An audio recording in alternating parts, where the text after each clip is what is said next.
théorie, et je vais commencer à dire tout ce que je pense comme ça. Vous allez comme ceux qui comprennent, c'est bien, ceux qui comprennent pas, c'est pas grave. En fait, vous avez vu l'équipe du Congo, moi je suis depuis très longtemps, etc.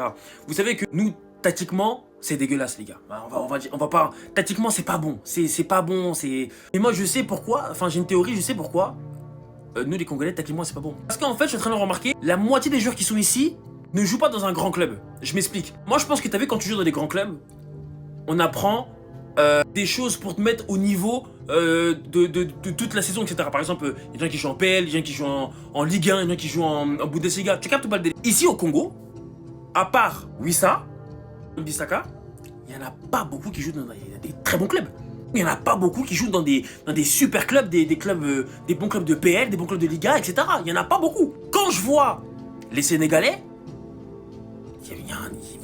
est-ce que vous captez le délire? Il y a un écart, il y a un niveau de fou. Parce qu'en fait, t'as vu, sur la construction, les Sénégalais, ils arrivent à tourner le ballon, ils arrivent à temporiser le jeu. Vous avez vu le troisième but qu'on s'est pris? Ils temporisent le jeu, tac, ça part en profondeur, tac, 1, 2, 3 touches, tac, paf, but. Tu captes pas le délire? Que nous, les Congolais, à chaque fois, remarquez bien, et chaque fois, ça est très grand, mais la plupart de nos buts, c'est toujours un cafouillage, un truc, c'est toujours comme ça, tu vois. Et moi, t'as vu, ne faites pas référence aux 2 derniers matchs, celui d'aujourd'hui et celui d'il y a quelques jours. Ne faites pas référence à ça, ok, d'accord? Pensez à des autres matchs qu'on a vécu depuis très longtemps.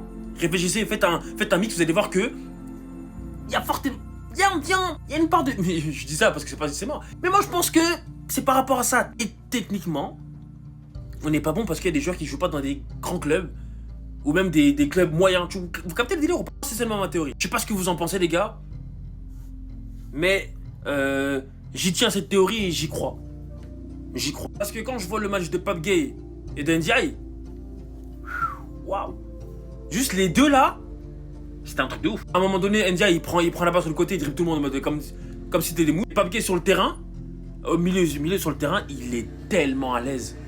Il est tellement à l'aise. Tu captes ou pas? C'est-à-dire qu'en vrai, même t'as vu, il joue à Villarreal. En fait, à Villarreal, on apprend des choses, etc. Enfin, on l'apprend. Il joue avec des gens, etc. qui ont une palette technique au-dessus ou même en dessous, même du même niveau. Et ce qui fait que genre en mode, bah, t'as plus de fluidité quand tu joues à la CAN. Tu captes pas le délire? Parce qu'en vrai, bah, vous savez très bien que genre il y a des ligues où genre mode la CAN c'est en dessous. Voilà, vous savez très bien. Mais essayez de comprendre le délire. C'est tout ce que je veux dire.